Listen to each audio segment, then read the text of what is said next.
여러분 안녕하십니까? 이어서 경남 소식입니다. 경찰이 내근직 2,900여 명을 치안 현장에 투입하기로 한 조직 개편안을 발표하면서 경남경찰에도 큰 변화가 예상됩니다. 형사 기동대와 기동 순찰대를 만들어 치안 역량을 높인다는 건데 일선 경찰서 인력난을 우려하는 목소리도 나옵니다. 김소영 기자가 보도합니다. 경남경찰청장 직속 111 치안종합 상황실입니다. 조직 개편안에 따라 생활안전부 소속으로 편입됩니다. 범죄 예방과 112 대응을 한 부서에서 통합 운용한다는 취지입니다. 또 형사기동대가 신설돼 유흥업소 등 우범 지역에 투입되고 기동순찰대를 공원과 둘레길 등 범죄 취약 지역에 배치해 현장 치안 역량을 강화합니다. 반면 정보와 외사 업무는 축소됩니다. 창원 중부와 양산, 진주를 제외한 경남경찰서 20곳의 정보과가 폐지되고 4개 권역으로 통합 운영됩니다. 경남경찰청 외사과와 23개 경찰서 외사계도 폐지됩니다. 하부 경찰서 단위의 구체적인 조직 재편과 정원 조정 사항에 대해서는 향후 경찰청에서 하달되는 지침에 따라서 하지만 형사기동대 신설을 위해 일선서 강력팀 인원 18%를 감축해야 해 내부 인력난에 대한 우려의 목소리도 나옵니다. 수사 또는 수사 지원 부서의 업무량이 점점점 증가하고 있거든요. 특히나 수사 형사 부서가 기피 부서가 되고 있는데 또 인원을 빼가고 이러면은 지구대 파출소 인력 충원안이 뒷전으로 밀렸다는 불만도 적지 않습니다. 지구대 파출소 근무하신 분들이 가장 큰 얘기가 기동대를 좀 해체해가지고 좀 정원을 늘려달라 인원을. 그런데 지금 오히려 또 기동대 만든다고 하니까. 조직 개편안은 다음 달 국무회의 등을 거친 뒤 내년 초 인사를 통해 본격 시행될 전망입니다. KBS 뉴스 김소영입니다. 경남의 한 산림조합에서 조합장 선거를 앞두고 일어난 산 지분 쪼개기 관련 보도입니다. 이런 행위는 조합장 선거의 공정성에 영향을 줄 수 있을 뿐 아니라 선량한 조합원들에게도 피해를 줄 수 있는데요. 무늬만 조합원인 이른바 허수 조합원을 가려내기 위해 제도 개선이 시급하다는 지적입니다. 최진석 기자입니다. 경남 한 야산에 있는 4,800여 제곱미터 규모 임야입니다. 땅 주인을 확인해봤습니다. 등기부 등본상 무려 900여 명입니다. 2010년부터 이른바 산쪼개기가 시작돼 임야 단 5제곱미터씩 2평 규모도 되지 않게 나눠 가진 지분 소유자만 830여 명. 이 가운데 상당수는 이후 산림조합에 가입해 조합장 선거 투표권을 가지게 됐습니다. 3년 전 한 조사에서는 전국 50여 곳 6,300여 명이 허수 조합원이라는 의혹도 제기됐습니다. 산지를 302명에게 쪼개서 정리를 했습니다. 정려. 예. 이 정려는 매표입니다. 매표 행위. 그죠? 그렇게 볼 수 있지 않습니까? 그렇습니다. 이후 2021년 4월 임업에 종사하거나 임야 300제곱미터 이상을 가지고 있어야 산림조합에 가입할 수 있도록 관련 법이 바뀌었습니다. 무늬만 산주인인 이른바 허수조합원을 막기 위해서였지만 조합장 선거철이 되면 최소 기준 면적만 충족하는 조합원 가입이 반복되고 있습니다. 최대한 못하게끔 이제 하는데 딱히 이 부분을 막을 수는 없어요, 솔직히. 전문가들은 산림조합의 가입 기준이 농협 등 다른 조합에 비해 문턱이 낮은 것을 원인으로 지목합니다. 임업인은 3헥타르 이상 산림에서 임업 경영을 하는 등 자격을 갖춰야 조합에 가입할 수 있고 농업인도 1,000제곱미터 이상 농지를 경작하거나 일정 기준 이상 가축을 길러야 농협에 가입할 수 있습니다. 하지만 산주인은 일정 면적 임야만 가지고 있으면 임업 종사와 관계없이 누구나 조합원이 될 수 있습니다. 실질적인 산림 경영을 하는 사람들이 그렇지 않은 사람들과 같이 혜택을 받다 보니까 실제 산림 경영을 하는 사람들이 받는 혜택은 상대적으로 줄어들게 될 수밖에 없는. 전문가들은 실제 임업이나 산림 경영에 종사하는 선량한 조합원의 피해를 막기 위해 조합원 자격을 꼼꼼히 검증하는 등 제도 개선이 필요하다고 지적합니다. KBS 뉴스 최진석입니다. 열흘도 채 남지 않은 추석 연휴, 한가위를 맞아 가족과 함께 하시는 분들 많으실 텐데요. 하지만 삶을 마감한 뒤에도 저마다 사연에 따라 가족과 단절된 무연고 사망자가 늘면서 자치단체가 고인의 마지막을 기리는 경우도 늘고 있습니다. 김효경 기자입니다. 밀양시의 한 추모공원. 가장 높은 곳 구석진 자리에는 살아간 시간도 사진도 한 장 없이 하얀 보자기에 쌓인 상자가 있습니다.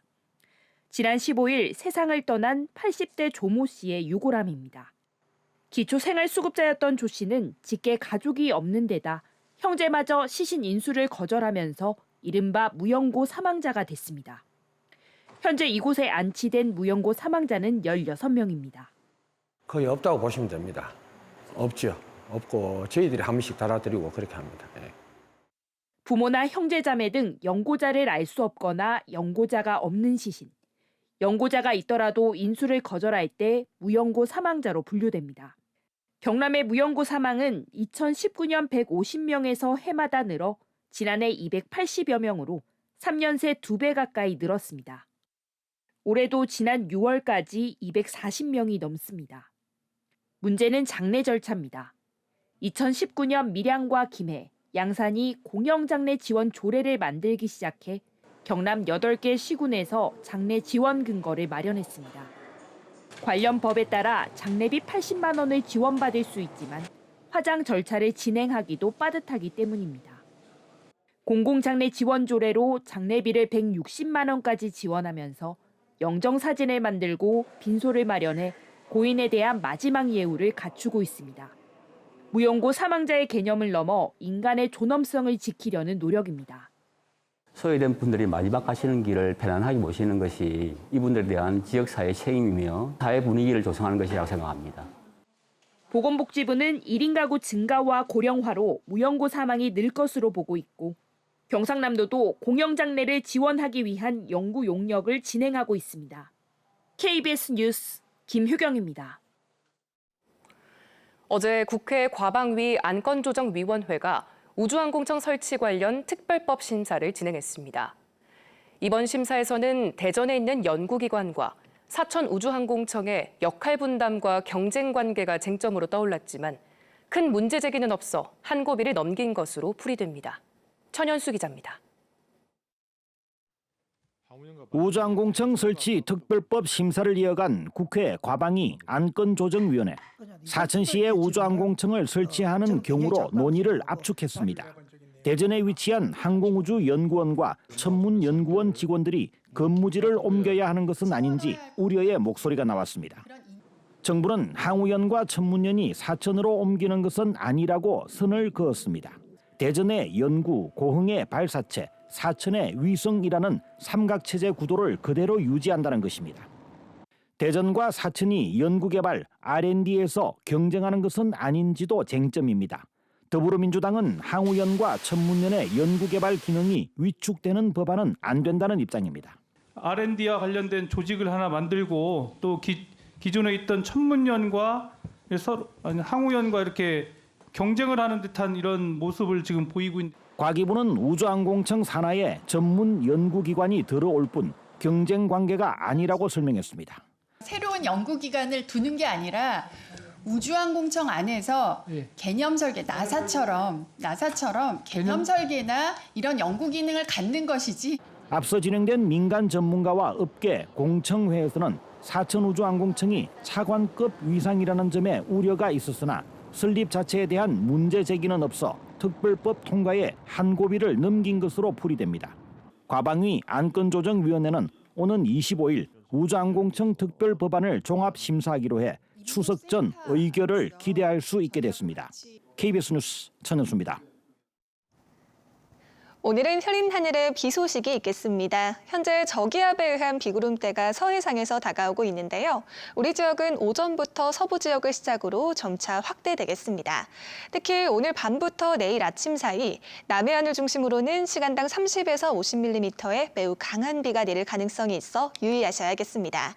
내일까지 예상되는 강수량은 30에서 100mm, 많은 곳은 남해안의 최대 150mm 이상인데요. 곳에 따라 돌풍과 함께 천둥 번개가 치는 곳이 있겠습니다.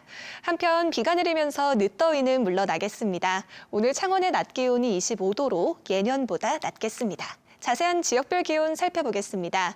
현재 기온 창원이 22도, 창녕이 21도를 보이고 있습니다. 한낮에는 창원이 25도, 함안이 24도로 어제보다 3에서 5도가량 낮겠습니다. 서부 지역도 진주가 21도, 합천이 20도로 출발하는 아침이고요. 한낮에는 진주가 24도, 거창 22도 예상됩니다. 바다의 물결은 먼바다를 중심으로 최고 2.5m로 높게 일겠습니다. 이번 비는 내일 저녁 사이 대부분 그치겠습니다. 날씨였습니다. 어제 낮 12시 10분쯤 사천시 정동면 한 아파트 15층에서 불이 나 20여 분 만에 꺼졌습니다. 이 불로 인한 인명피해는 없었지만 가전제품 등이 타 1,900만 원의 재산 피해가 발생했고 주민 10여 명이 대피했습니다. 경찰과 소방당국은 아파트 인테리어 공사 과정에서 불이 난 것으로 보고 있습니다. 고성군 마동호에서 40대 낚시객이 실종돼 오늘 이틀째 수색 작업이 벌어집니다. 경남소방본부와 해경, 경찰은 어제 야간 수색을 종료하고 오늘 오전 합동으로 수중과 육상 수색을 재개합니다. 40대 남성은 어제 오전 10시 반쯤 고성 마동호에서 낚시를 하다 물에 빠진 뒤 실종돼 이를 목격한 행인의 신고로 수색 작업이 시작됐습니다. 진주시가 오늘부터 지역 전통시장에서 국내산 수산물을 사면 금액의 최대 30%를 온누리 상품권으로 돌려주는 행사를 합니다. 이번 행사는 한 명에 4만 원 이상 국내산 수산물과 젓갈, 가공식품 등을 구매한 뒤 상인의 사무실에 영수증을 내면 구매 금액의 30%, 최대 6만 원을 온누리 상품권으로 돌려줍니다. 지난달 경남 지역 무역 수지가 11달 연속 흑자를 이어갔습니다. 창원세관이 발표한 수출입 통계 자료를 보면 지난달 경남의 무역 수지는 20억 5,400만 달러 흑자로 지난해 같은 기간보다 23.9% 증가한 것으로 나타났습니다. 수출 품목별로는 자동차가 미국, 캐나다 시장을 중심으로 8달 연속 수출 증가세를 이어갔습니다. 환경부가 지난달 31일 가덕도 신공항 전략환경영향평가의 조건부 동의에 사업 추진이 탄력을 받을 전망입니다. 환경부는 또 가덕도 신공항터에 멸종위기 야생동물 1급인 나팔고둥 수달, 멸종위기 야생생물 2급인 검붉은 수지 맨드라미 구렁이 등이 서식하는 점을 생각해 동식물 모니터링 등 보전 대책을 세우라고 요구했습니다. 뉴스를 마칩니다. 시청해주신 여러분 고맙습니다.